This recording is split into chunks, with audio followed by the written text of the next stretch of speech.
Sa ilalim ng nakakapasong araw ng Pilipinas, kumikinang ang mga palayan na sumasalamin sa kalangitan. Si Canor, isang matibay na kalabaw, ay tumatago sa makapal na putik. Ang kanyang makapangyarihang katawan ay isang patunay ng hirap sa paggawa. Hinihila niya ang mabigat na araro, ang malapad niyang likod na kumikinang sa pawis, simbolo ng walang humpay na pagpapagal. Ang kanyang mga mata ay umangat, na naakit sa matikas na sayaw ng myna birds na walang kahirap-hirap na lumilipad sa itaas. Siya ay huminto, isang sandali ng pananabik sa kanyang mga tingin habang pinagmamasdan ang mga ibon na malayang pumailang lang. Isang tahimik na hangarin ang kumawala sa kanyang puso, isang pagmanasa sa walang hangganang kalangitan sa kabila ng mga palayan. Sinasalamin ng mga mata ni Canor ang malawak na bughaw na kalangitan at ang mga ibon sa itaas, isang salamin sa walang katapusang mga posibilidad ng mundo. Isang buntong hininga ang kumawala sa mga labi ni Canor. Ang kanyang hininga ay panandaliang nakikita sa mabigat at mahalumidmid na hangin. Ang malayong sigaw ng mga magsasaka at ang maindayog na tunog ng mga kalabaw ay nagsasama sa simponya ng palayan. Ang mga tunog ng paggawa ay umaalinawmaw sa buong lupain, isang testamento sa walang hanggang ikot ng buhay at pagpapagal. Sa gitna ng malawak na kalawakan ng palayan, bumaba ang isang munting bisita, si Myna. Isang maliit na ibong myna ang gumaba sa likod ni Canor, isang banayad na landing. Sa isang mausisa na huni, iniangat niya ang kanyang ulo, isang matanong na kislap sa kanyang mata. Ang kanyang maliit na anyo ay lubos na kaibahan sa malawak na berdeng bukid. Ang palayan ay umaabot, isang dagat ng berde sa ilalim ng bukas na kalangitan. Sa ilalim ng ginintuang sikat ng araw, si Canor ay nagsasalita ng may matinding intensidad. Ang kanyang mga kilos ay nagpinta ng isang matingkad na larawan ng kanyang panaginip. Si Myna ay matamang nakikinig. Ang kanyang maningning na mga mata ay sumasalamin sa kumikinang na palayan, isang banayad na tango ng pangunawa. It was surreal, Myna. I could feel the wind beneath our wings. I was soaring above everything, looking down at the world. Ang palayan ay kumikinang sa kanilang paligid habang si Myna ay nananatiling tahimik, ang kanyang ekspresyon ay nag-isip. Sa malawak na palayan, sinimulan ni Myna ang hindi kinaugalian na mga aralin sa paglipad ni Canor. Inutusan ni Myna si Canor gamit ang mga animated na galaw. Ipakpak mo ang iyong mga tena. Sinubukan ni Canor na sumunod, ngunit nagawa lamang niyang iling ang kanyang ulo na nagpapadala ng putik na lumilipad. Tumalsik ang putik sa paligid, isang testamento sa nakakatawang kabiguan ng paglipad ng mga aralin. Sa malawak na palay, ang nakakapagpasiglang ngiti ni Myna ay humihimok kay Canor patungo sa isang mapangahas na paglukso. Si Canor nakahandusay sa gilid, naliligaw sa pagitan ng tapang at pagdududa. Sa isang surge of resolve, inilunsad ni Canor ang sarili sa hangin.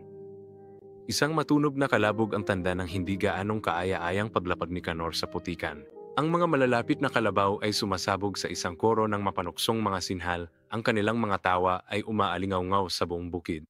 Sa gitna ng tawanan, bumangon si Canor mula sa putikan, magkahalong kahihiyan at determinasyon ang nakaukit sa kanyang mukha. Sa likod ng isang malawak na palayan, si Canor, ang kalabaw, ay sumusubok na walang kabuluhan na gamitin ang hangin gamit ang kanyang mga sungay.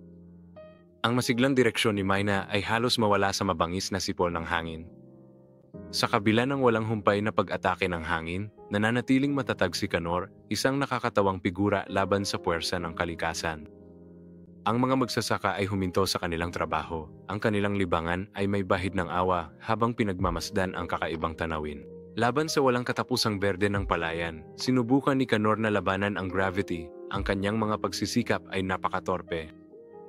Si Myna, isang biyako ng hindi natitinag na pag-asa, ay sumasayaw sa paligid niya, ang kanyang paghihikayat ay umaalindawmaw sa buong larangan. Tumalon siya mula sa isang maliit na punso, saglit na naka-airborne bago siya bawiin ng gravity.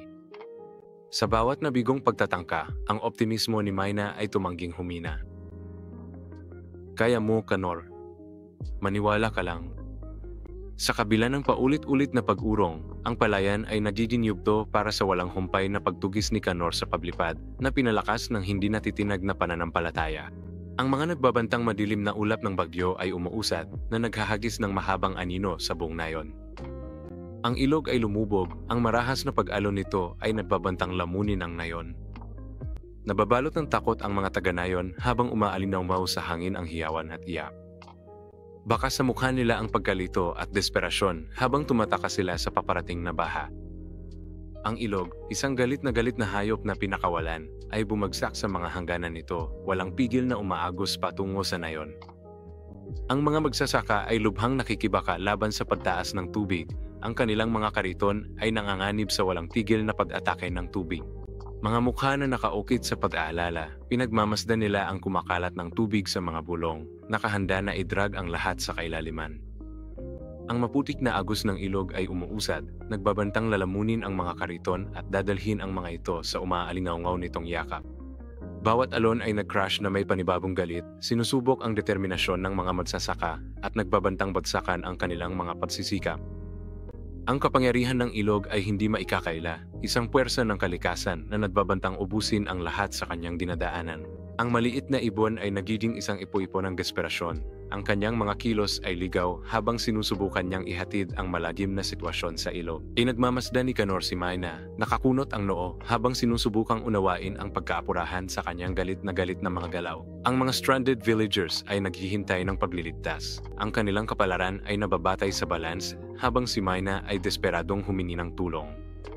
Sa gitna ng galit ng ilog, bumaba si Canor, isang nag-iisang figura laban sa agos. Siya ay nakatayong matatag, isang matibay na tanglaw ng pag-asa para sa natakot na mga taga-nayon. Adlay ang hindi natitinag na determinasyon, sinimulan ni Canor ang kanyang mahirap na gawain na dinadala ang mga taga-nayon at ang kanilang mga mahalagang ari-arian. Naghahatid siya ng pag-asa sa bawat pagtawid sa kaligtasan ng kabilang bangko. Sa walang humpay na pag-agos ng ilog, nilalabanan ni Canor ang baha. Ang kanyang malalakas na binti ay pumutok. Isang testamento sa kanyang kalooban, itinutulak niya pasulong, ang kanyang pasya ay hindi natitinag ng agos. Paulit-ulit niyang kinakaharap ang rumaragasang ilog. Ang kanyang hindi natitinag na determinasyon ay isang tanglaw laban sa kabuluhan. Ang tabing ilog sa dapit hapon, isang kanlungan na sinigurado habang nakatayo si Canor, ang kanyang silweta ay isang patunay ng katatagan. Sa likuran niya, humihina ang nayon, ligtas sa puot ng bagyo. Ang unos ay umatras, ang galit nito ay ginugol. Ang isang sandali ng kalmado ay bumaba, ang hangin ay mabigat pa rin na may amoy ng ulan. Bahagyang bumagsak ang kanyang mga balikat. Matatag si Canor sa kumukupas na liwanag. Habang lumulubog ang takip silim, madilaw na dumapo si Maina sa sungay ni Canor, isang banayad na himid na lumalabas mula sa kanyang tuka. Ang mga taga-nayon ay lumingon, ang kanilang mga mukha ay nakaukit na ngayon ng pasasalamat, isang malaking kaibahan sa kanilang naunang pangungutya. Ang mga bata na minsang nang-uuyam, ngayon ay tumitig ng may dinagkukunwaring paghanga sa maamo na higante. Ang isang pagbabagong sandali ay nakabitim sa hangin habang ang paggalang ay pumapalit sa pangungutya at paghanga ay pumupuno sa mga batang puso. Habang lumulubog ang araw sa ilalim ng abot-tanaw, pinagmamasdan ni Canor ang nayon. Ang mga mapagpasalamat na mukha ng mga naninirahan dito ay nakaukit sa kumukupas na liwanag. Mahabang anino ang umaabot sa likod ng mga taga-nayon na sumasalamin sa bigat ng kanilang mga pagsubok kamakailan. Isang hindi pamilyar na liwanag ang kumupuno kay Canor, isang pakiramdam ng pag-angat na lumalampas sa pisikal na paglipad. Ipinikit niya sandali ang kanyang mga mata, ninanamnam ang malalim na pakiramdam ng pagpapalaya. Ang mga taga-nayon ay tumitingin kay Canor, ang kanilang mga ekspresyon ay puno ng pag-asa at pasasalamat. Natuklasan ni Canor ang kanyang sariling paraan ng paglipad.